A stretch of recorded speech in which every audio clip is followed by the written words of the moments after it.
Self-proclaimed feminist Justin Trudeau, the leader of the Liberal Party and Canada's Prime Minister, is running for re-election with his sights set on a majority government. I say self-proclaimed feminist because that seems to be all he is. Today, we take a look at Justin Trudeau's feminism and how it's terrible for women.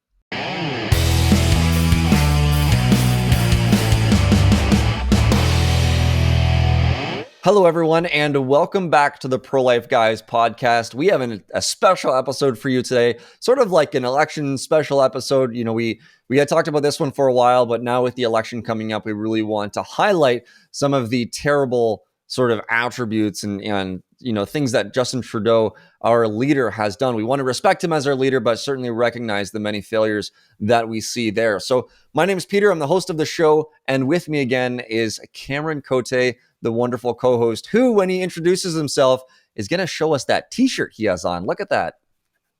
Oh man, Peter, it's good to be back. Good to be back on the show. Good to see you again. And as you mentioned, we finally got in our third t-shirt design. We've got two others, but this one has like a weird spot in my heart right now because I'm still not super comfortable wearing a t-shirt that's got my own face on it. Our graphic designer who developed the images is wonderful and obviously charitable, because you can see in the picture that I have no gray hair, and you can see in the video that I have plenty of gray hair. I don't know why my beard stays red, but believe it or not, my hair used to be red like it is in the cartoon, but I'm going to cling to this cartoon for a while. We've got this t-shirt. We've got one that is just a simple logo: Pro-Life Guys, change minds, save lives, transform culture. And we've got the one that focuses more on that slogan: change minds, save lives, transform culture, because that's what we're all about here at the Pro-Life Guys podcast, giving you the tools that you need to have compassionate and compelling conversations about abortion so that you can be a part of this incredible educational movement, which is, as I mentioned, changing minds, saving lives, transforming our culture. I'm fired up about these t-shirts. I'm fired up about the other swag that we've got coming in. But more importantly than that, I'm excited about the content that we are covering today, Peter. I feel like this could be a bit of a spicy episode. I feel like not only because Justin Trudeau is held as the darling of many Canadians, but also because we're going to be wading into a very interesting and very, in some ways, divisive topic of what is feminism? Is feminism... what was feminism? What is feminism now? What does feminism actually look like? What should it look like? All that kind of stuff. This is not something I don't think that has the same degree of definition as to when does human life begin sort of thing. I think that is a non-negotiable item that can be proved empirically sort of thing. Obviously, today there's going to be a lot of personal opinions in how we understand feminism to be defined, how we understand it to best be defined, all that kind of stuff. And so please give us your comments and feedback. But that's a really long, rambly way of me introducing myself. Peter, how are you doing? I rarely ask how you're actually doing. What's up? How are you? Thank you, sir. I am doing well. We are recording this on a Friday. It's a Friday afternoon. It's a warm Friday. It's a long weekend, which is great. I have classes coming up at school because I'm doing part-time school. My part-time studies are continuing. And so overall, thank you for asking, sir. I'm doing very, very well. As you said, we're talking about Justin Trudeau's feminism. And let me just set the stage a little bit. You did a great introduction. I'll highlight how Justin Trudeau says he is a feminist. This is what he says, and I quote, "I am going to keep saying loud and clear that I'm a feminist until it is met with a shrug." End quote. But not only does he say that he's a feminist, he says he raises his sons to be feminists, and he calls all other men to be loud and proud feminists as well. He says, and I quote, "It is so important that we all understand that it's not only that women can be feminists, it's that all men should be feminists as well. Being a feminist for me means recognizing that men and women should be, can be, must be equal. And secondly, that we still have an awful lot of work to do. We need to take back what it means to be a man. And that means being open, compassionate, respectful, and brave about standing up for our feminism," end quote. And then he says that in another spot, and I quote, "Men have to be a big part of this conversation. That role we have as men in supporting and demanding equality and demanding a shift is really, really important." And so Justin Trudeau's a feminist. He calls himself one. He trains his children to be feminists as well. And he calls you and I, Cam, to be feminists, and every other man that's listening to this episode right now. But let's talk briefly about what his behavior indicates in terms of the sort of feminism that he lives out. Not just the feminism that he talks, but the feminism that he lives out. And I think that's a great way of doing it. And largely in this episode, like you said, we're going to be talking about his actions and whether they reflect his statements that he said on so many occasions. I think it's important to lay out there, as I alluded to, what are we talking about with regards to feminism? I think that a lot of what you said, a lot of what he said actually is part of feminism. I can't say that I am an expert on the different waves of feminism, right? Like you see a lot of stuff from like Alice Paul, first wave feminism, and how she rejected abortion wholeheartedly and thought it was a terrible, terrible thing and a way of making women subservient to men. I hear people talk to me all the time, be like, "Oh yeah, I'm a pro-life feminist," and I'm like a seventh wave feminist sort of thing, and like that is far too convoluted for me. I would certainly be open to people helping me understand better the waves of feminism and whatnot, but I think that in its simplest capacity, without getting into a ton of conversations about how it plays out in the absolute details in the mud. In many ways, in my mind at least, and I'm open to correction if I'm wrong, feminism is how do we respect, how do we love women?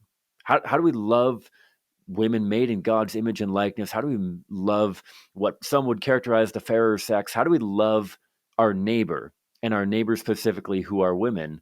And I think that at some point over the last 50 years, through the sexual revolution, through whatever other terrible influences, abortion access has become what was once kind of sewn on in a Frankenstein-esque surgery to try to lump this in with what it meant to be a feminist. It has now seemingly become more and more integral. And yet I want to try to separate it out and say that there's feminism that loves and respects and cares for and supports women in the workplace, in the home, wherever it is, genuinely loves women. And then there is throwing abortion at them and suggesting that by being willing to kill their children, that is somehow loving them. But that's kind of we can do one, we can do the other, we can do both of them. I would be firmly in the camp that we need to love and respect and honor women far more than we currently are doing. I would agree with Justin Trudeau's call to men to uphold the dignity of every woman. Pope St. John Paul II, for those who be familiar with him, had many quotes about how it is the duty and responsibility of every man to uphold the inherent and beautiful dignity of every woman. This is in large part what I think it means to be a fella.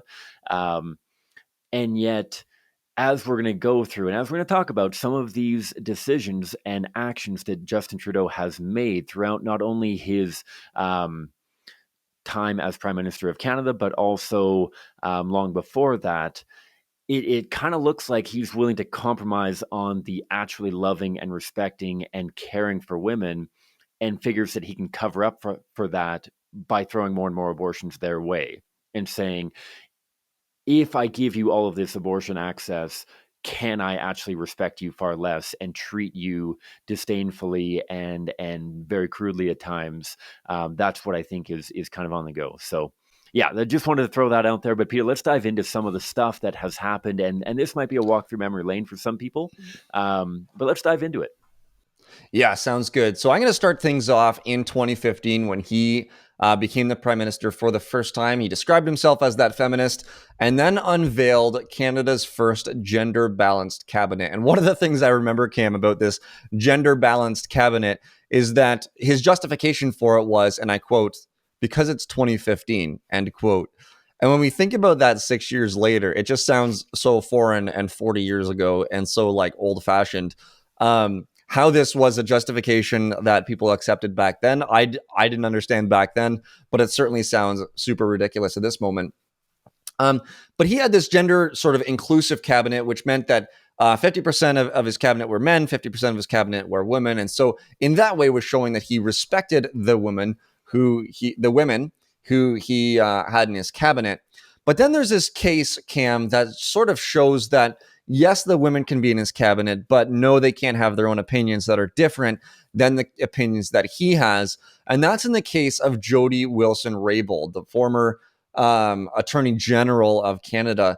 And there was this SNC-Lavalin case and scandal that was taking place. And Cam, I wonder if you could just elaborate on some of those details briefly to give us an idea of what was going on and how it was that sort of Jody Wilson-Raybould and then another colleague of hers, Jane Philpott, sort of fell from grace in the Liberal Party and got kicked from the Liberal caucus.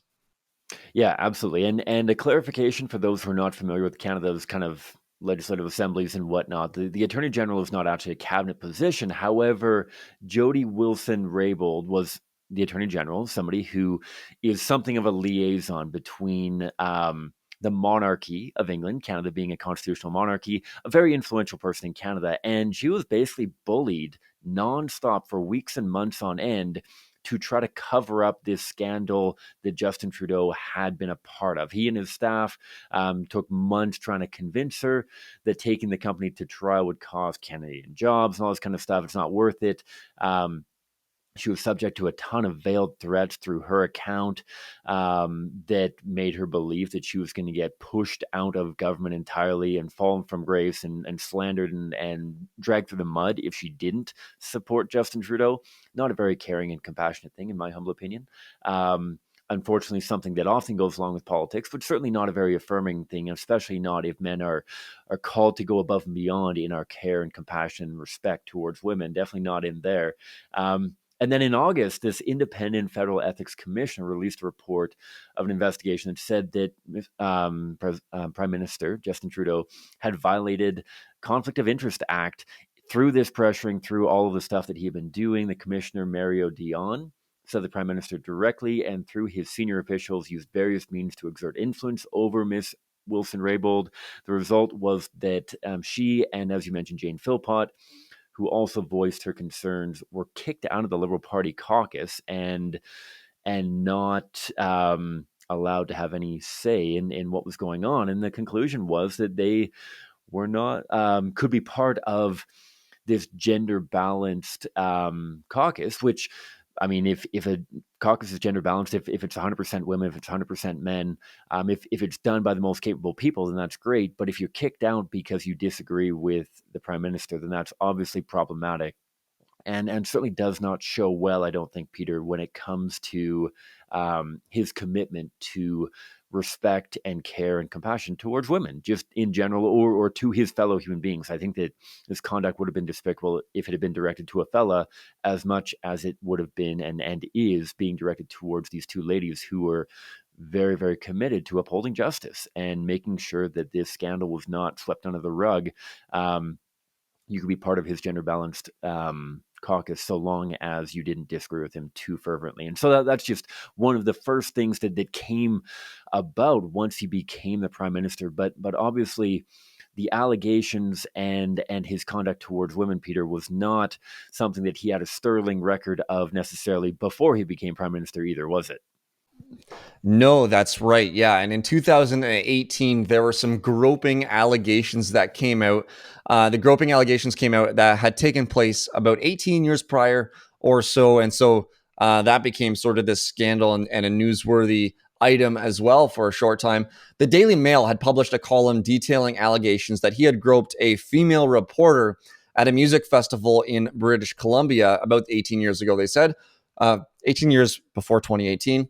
But then Trudeau, in his sort of defense, said that he, quote, doesn't remember any negative interactions, end quote, from that day. So that's what he says now, but this is what he said to the reporter when he groped her then. And this is what she said that he said. And the quote is, "I'm sorry, if I had known you were reporting for a national paper, I never would have been so forward," end quote. Basically, if I knew that you had a platform, if I knew that there was an opportunity that this was going to perhaps become public, I wouldn't have been so forward, because it's far easier to sort of take advantage of someone if they're in a situation where they're not able to write about it or talk about it more openly than others. And he did go on to say that, and I quote, "I've been reflecting very carefully on what I remember from that incident almost 20 years ago. I do not feel that I acted inappropriately in any way, but I respect the fact that someone else might have experienced that differently," end quote. Now, Cam, I don't know if you can speak to this, but there has been a lot of work, certainly in recent days, in the past decade, around the conversation of sex abuse and assault and how to respond to women, the importance of believing women and certainly taking their testimony seriously. Now, of course, there are going to be women, and there have been in the past, that have made false allegations. But any allegation ought to be looked into. Any allegation ought to be taken seriously. One of the very callous things that you can say to that is, you know what? I reflected on the past. I reflected on what I had done. I don't think I acted incorrectly and inappropriately. But hey, I respect if they experienced it differently, which basically is saying, I don't think I did anything wrong, but I respect the fact that they felt like they were being groped by me. This is not comforting at all to women, I would imagine. And there certainly were, it certainly came to a head as well when he had kicked a number of members out of his caucus because there were allegations that were less serious about them. And he kicked them out with certainly no repercussions for himself because he's the leader and he's the feminist, as he says. Any thoughts that you have about this situation?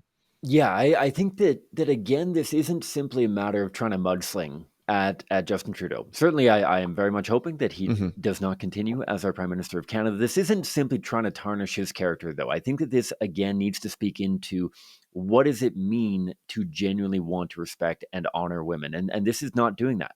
Obviously, a very profound, very deep apology, I think, could be very appropriate in this position. A very private, hopefully, reconciliation between him and the affected parties and whatnot. I've spoken at length. I don't know how often I've spoken on the podcast, but I've certainly spoken at other events. We did a crash course here, Peter, you and I, in Calgary a couple of weeks ago, where I spoke about it a lot and how it boils my blood, how people in positions of power, tragically, very frequently fellas like Justin Trudeau, like many athletes that are playing professional sports and whatnot, are able to avoid any ramifications of their pure and what I'll go on a limb and say pure evil disrespect towards women, the groping, the sexual conduct and assault and all this kind of thing. Like, this is not fair to women at all, especially with the power balance, right? That this is despicable even when there isn't a power balance and you don't have somebody who's a national icon or leader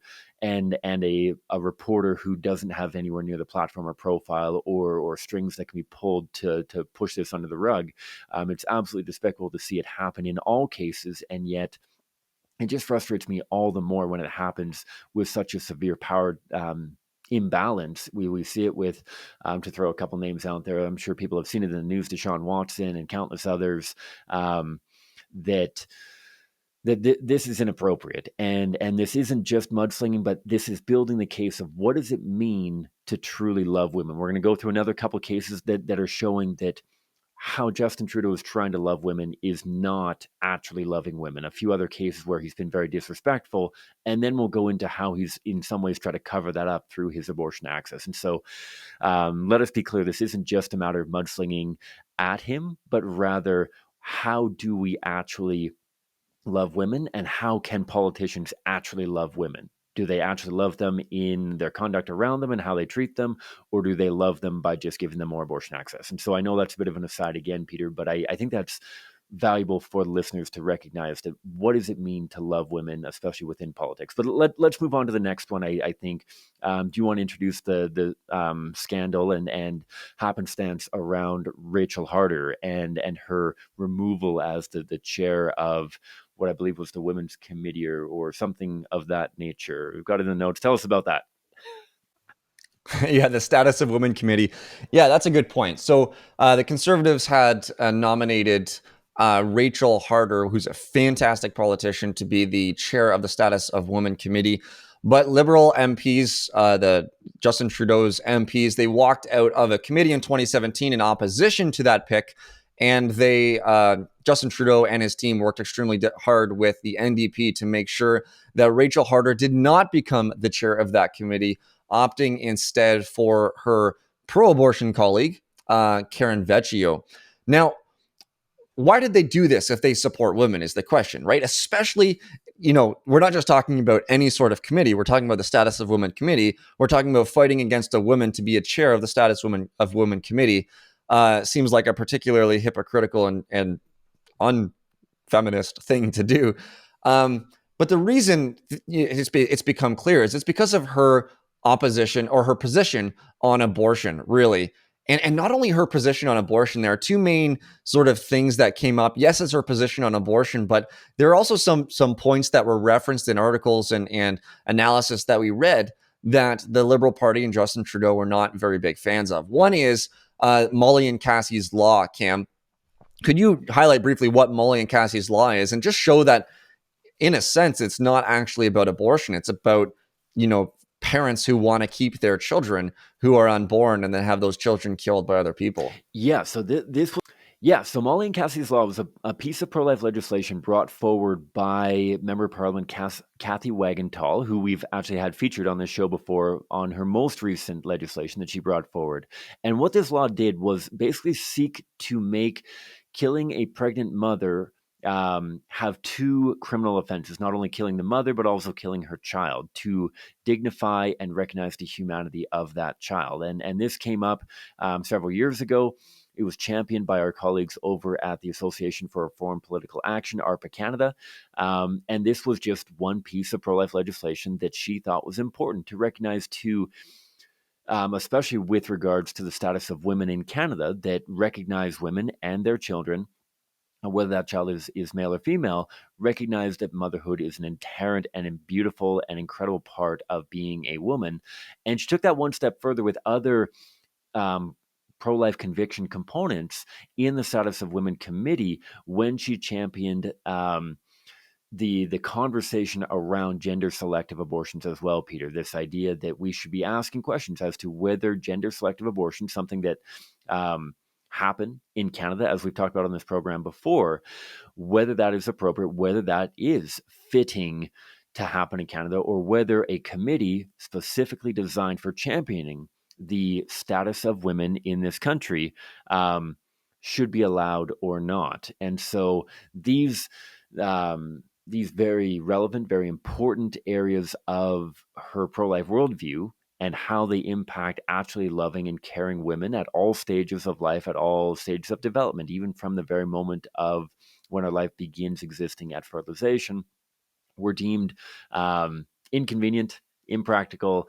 inappropriate as somebody who would be the chair of the committee for the status of women in Canada. And so she was removed because though she was a woman, and it was great to have a woman on the chair, that woman had to agree with Justin Trudeau and his policies. And so he was happy to support somebody else's candidacy, even another woman, so long as that woman agreed with him on whether or not abortion access was integral to loving women in this country, I guess. Yeah, and we've talked about it before, but I think it's important to note that upwards of 90% of Canadians are opposed to gender selection abortion, sex selective abortion. So it's not like her opinion was some crazy opinion that was way out there. But for Trudeau, his record shows that he didn't actually care for Cassie and Molly's Law, didn't care for little baby Molly, who was a female herself, and her life. And so, couldn't get his party to vote in a way that would respect and represent her life. But it shows, so while it shows that Molly had no representation and no voice in Justin Trudeau's party and in Justin Trudeau's government, no one who stood up for Molly would have any either.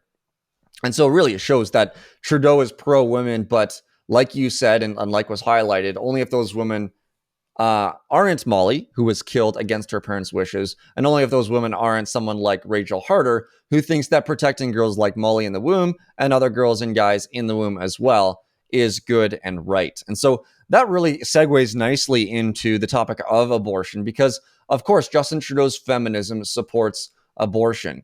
He said his party is going to be pro-abortion. He said we became a pro-choice party when they chose a resolutely pro-choice leader, he said. And then he said that apparently abortion access happens to be a charter right in Canada. And this is a quote, I quote, "The Liberal Party is the party of the Charter of Rights and Freedoms," he said. "Since 1988, the Supreme Court of Canada has recognized that a woman's right to choice in this matter is a charter right upheld by the Constitution and the Liberal Party," end quote. And then when he's talking about pro-life work in general, he says that he is deeply disappointed by the backsliding on women's rights that we're seeing in some places around the world, including American states. And he's also mentioned the organization we work for, the Canadian Center for Bioethical Reform, by name as well. Now, Cam, you have a theory in terms of Justin Trudeau's feminism when it comes to abortion, and sort of this, I'm a feminist and abortion is sort of the greatest indication of that. Maybe just highlight that a little bit. Yeah, and so obviously his conduct of, as we've seen and other examples of him bowling over women in the House of Parliament and whatnot, he's trying to cover this up by supporting abortion as much as he possibly can, by winning over the other true feminists, in his opinion, by saying that to be equal in the eyes of Canadians, to be equal in the eyes of the Liberal Party of Canada, you have to be able to kill your preborn child. That's what it means to be an equal woman, that you are no longer shackled by pregnancy, by motherhood, these beautiful things that only women can do that have made them so special and so beautiful and incredible throughout all of human history. Now, the only way that we can ever consider women to be equal is by giving them the ability to kill their child for any reason or no stated reason whatsoever. And it seems through a lot of his actions that he is hoping to cover a lot of his genuine blunders and genuine disrespect and lack of true love towards women, whether his colleagues or women of the country, whether born or preborn, by simply trying to cover this up by saying that he's going to give abortion access to whomever it is that would like it, whether on our shores or even on distant shores. He obviously was very, very opposed to the most recent legislation that has come forward with regards to abortion, sex selective Abortion Act, which was Bill C-233. We had Kathy Wackendahl on to talk about that. This is legislation that is all about supporting, respecting, and loving women. Right, women right from the moment of their fertilization, women who in Canada and around the world are targeted simply for the fact that they're women. Justin Trudeau wanted to have no part in allowing either his party to vote their conscience, nor even himself to allow himself to say that, yes, killing babies because they're baby girls is actually wrong. Definitely showing that, no, if I'm going to be a feminist, I have to be willing to kill the very girls that I'm pretending to defend by enabling and allowing abortion access in as many scenarios and circumstances as possible, right? Yeah, that's right. And you mentioned abortion overseas as well. And I just want to highlight that in 2019, I think we've talked about this briefly before, but Trudeau pledged an increase to funding for what he called women's health services worldwide, from the current $1.1 billion that we're sending overseas for that to $1.4 billion by 2023. So the increase includes raising 700 million from 400 million, the amount dedicated to sexual and reproductive health. Now, as good as this might sound, well, number one, we all know that sexual and reproductive health doesn't always mean sexual and reproductive health, because reproductive health doesn't have anything to do with abortion in a sense. Reproductive rights are reproductive rights after reproduction has taken place, is when the preborn child exists. And once the preborn child exists, reproduction has happened, and that's when abortion is considered. And so that's one thing. We know that this means abortion. But on the other side, we talked about in a previous Pulse episode, I think it was Pulse May or June, where we just highlight important and interesting pro-life news from around the world. We highlighted that David Mulroney, who is a former Canadian ambassador, he served as the ambassador of Canada to the People's Republic of China from 2009 to 2012. He's a distinguished fellow at the University of Toronto's Munk School of Global Affairs and Public Policy, and he also served as secretary to the independent panel on Canada's future role in Afghanistan. This is not just some average bloke, but this is a guy who's actually accomplished things in life, especially representing Canada on the international stage. This is what he said. He said, "The Trudeau government is using foreign policy as an exotic stage from which to tell stories to its supporters back in Canada. This is really a cynical political move." And you might ask, what does he mean by this? And this is what he means. He noted that While many Canadians are under the impression that Canada's development work involves sending out Canadian aid workers and asking people what they want in underdeveloped countries, that's not really the case. David Mulrooney goes on to say, and I quote, "Really, a lot of this is just cutting checks to Planned Parenthood, Mary Stopes International, Pathfinders. These are groups that have their roots in the early 20th century in things like eugenics and racism. It's a very bizarre Team Canada to be bringing to Africa. As a former public servant, the problem I have with our feminist foreign policy, in which abortion is central to our development work in Africa, is that good foreign policy and good development policy depend on actually listening to the people you're trying to help or engage. We don't appear to be doing this in Africa. We're going into countries that have shown significant opposition in their polling and in their laws to abortion, and we've announced our programs for Africa, which will come to about $750 million a year. We've identified one of our objectives as addressing social norms, by which we mean changing them. Changing laws and regulations, despite the fact that these are African social norms and African laws and regulations." End quote. Now, this is Justin Trudeau's feminism, not listening to women in other parts of the world, especially women in parts of the world where abortion is illegal and abortion is not something that people support. We've talked to Samuel Say, our friend from Ghana, as well, and he talked about the law and he talked about the culture that people don't support support abortion, and yet this is something that the West continues to push as hard as possible.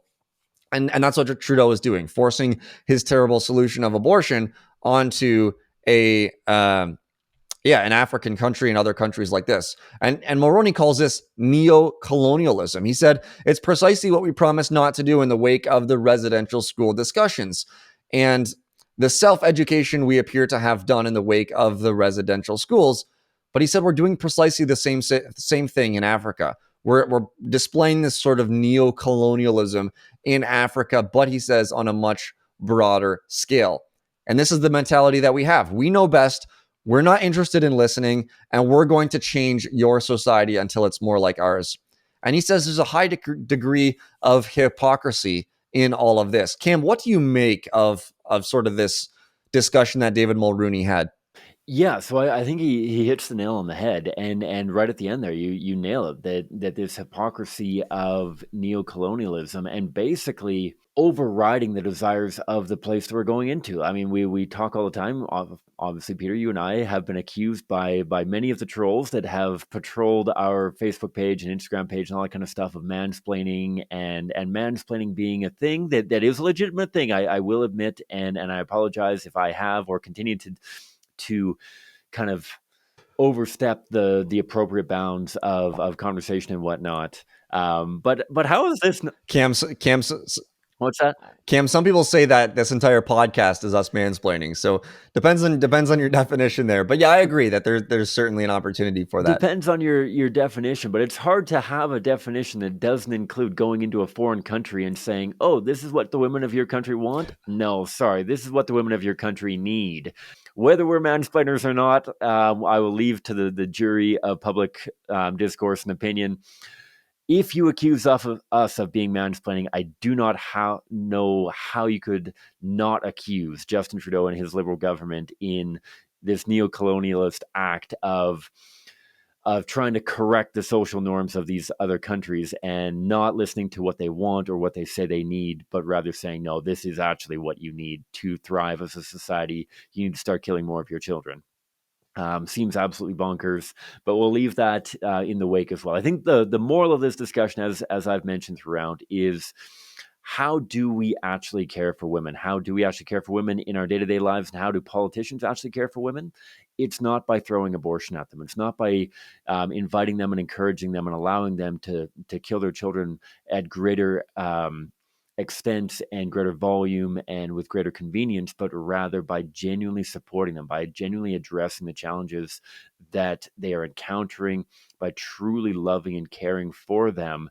If we're not going to approach somebody that we care deeply about who maybe even says they don't want to have abortion, but they feel like it's their only option, does that lead you to saying, okay, well, let me make this abortion far easier? Or does that lead you to say, how do I help you? How do I serve you? How do I care for you in a way that is going to result in you not needing to kill your child, getting the true support, the genuine support that you actually need? And so I think that that's what I'm trying to take away from this, Peter. I'm sure there's other thoughts and lessons that we can take away as well. But at the end of the day, in my mind, this is simply an exposition of you are not a good, quote unquote, a good feminist politician simply by throwing abortion at your constituents and at people around the world who didn't even vote for you, but rather you become a good defender of women's rights by genuinely engaging them and discerning what it is that they truly need in whatever circumstance they may find themselves in, whether that's better parental support, whether that's better maternity leave, whether that's better sex education, and how to prevent these unplanned pregnancies in the first place. That is a different discussion than we make women equal in Canada by being willing to kill their children for them. Yeah, that's 100%. The policies of Justin Trudeau and his lifestyle, like you said, they're not really designed to help everyday women. They're certainly, they're designed really to push abortion, and the other things are in many ways sort of this virtue signal. Certainly in light of the behaviors that he has shown and highlighted, and there's more to talk about, Cam. We're going to slowly start to wrap this up, but there's more to talk about. I think about Elbowgate. Do you remember Elbowgate? Yeah. When Justin Trudeau walked to the other side of Parliament, sort of the House of Commons, pushed an NDP female member of Parliament out of the way, just sort of like elbowed her out of the way to get to the person that he wanted to get to. I think about some of the weird feminist type language that he's used. There was a town hall event that he was at. This perhaps was last year or 2 years ago now. Not last year, because that was 2020. So 2 or 3 years ago now. And he was at this town hall event, and this woman was asking him a question, and he interrupted her because she said mankind. And of course, women can't say mankind because he had to correct her and say that we actually use the word people kind now.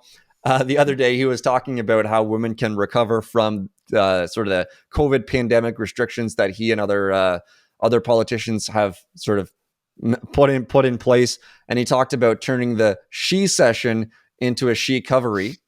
I had to listen to that a number of times just to sort of understand the verbal nonsense that was coming out of his mouth, and try to make sense of it all. But yeah, I think you highlighted it really well, Cam, in that his support for abortion is sort of this justification for him to do the other things that he does. He's allowed to get away with some of the things that he does. The Canadian mainstream media allows him to get away with it because he's sort of this perfect ideologue and perfect person in place for the abortion war, the abortion conversation, and to make sure that abortion access remains sort of top of mind and top of priority here in Canada, but like we talked about, also other parts of the world as well. And so this is Justin Trudeau. This is his feminism. It means kicking people out of his caucus. It means kicking people out of the status for women committee, and making sure that they don't get in. It's about sort of understating and underselling his involvement in groping allegations and so on and so forth. And so sort of the point of this in the midst of this election season is, if you want to support someone who actually cares about women and girls, if you want to support someone who is going to stand up, who has a track record for defending and protecting women and girls both within the womb and without, then it's important not to vote for Justin Trudeau as the next Prime Minister of Canada's 44th Parliament. Justin Trudeau is not the man he thinks he is. His history and his behaviors have indicated that. Cam, any final words, sir, before we close this down, wrap it up? No, I mean, the only thing that I'll mention is to point people towards a very cool conversation that we had with our friend and colleague Scott Hayward a couple of weeks ago now. Great conversation about how pro-lifers can make a concrete impact in this upcoming Canadian election. We can use this as a lightning rod towards further educational change and supportive change and whatnot. thankfully, there's very few Canadians that actually even have the opportunity to vote for Justin Trudeau. Only those in his riding.